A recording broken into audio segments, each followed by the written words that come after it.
Ang estimate ng ating mga scientifico ay sabi nila mababawasan ng up to 60% ang pagbaha kung ito ay maging maayos na. Kaya kung titignan nyo yung mapa, nandyan maliwanag kung saan yung mga problem areas, kung saan uunahin. Mas praktikal at mabilis na hakbang upang pigilan o iwasan ang pagbaha ang susubukan ngayon ng pamahalaan sa pamamagitan ng inilunsad na bagong programa ng Marcos Administration, ang Oplan kontra Baha. Lilinisin at uhukayin ang mga daanan at daluyan ng tubig gaya ng mga estero, sapa at ilog. Kasama rin sa gagawin ang pagpapaalis at relokasyon sa mga nakatira sa gilid nito.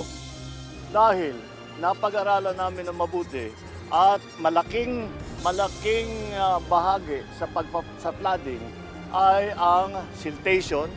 Masyado na mababaw yung ating mga spillway. Pangalawa ay ang basura na nagkukumpol-kumpol para hindi na nga makadaan.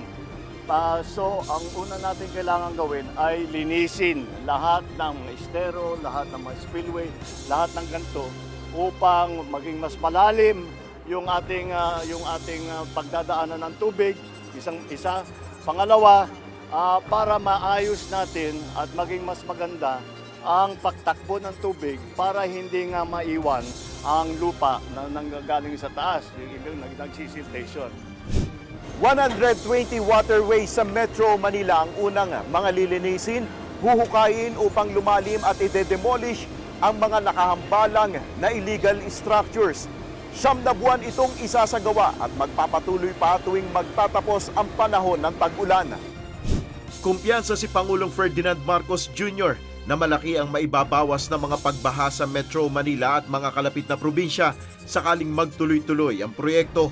Magtutulungan dito ang iba't ibang ahensya ng gobyerno gaya ng Department of Public Works and Highways, Metropolitan Manila Development Authority, housing agencies, mga lokal na pamahalaan at pribadong sektor. Hindi ito maaaring gawin na minsan lang. Ito ay patuloy nating gagawin, hindi natin titigilan ito. Kasama na ito sa MOOE ng DPWH, maintenance na kailangan nilang gawin every year. Kumpiyansa rin sa proyekto ang Executive Director ng Project NOAA na si Dr. Mahar Lagmay. Ito ay makakatulong siyempre kasi madideclog yung ating mga waterways. Malaking tulong ito para sa Metro Manila.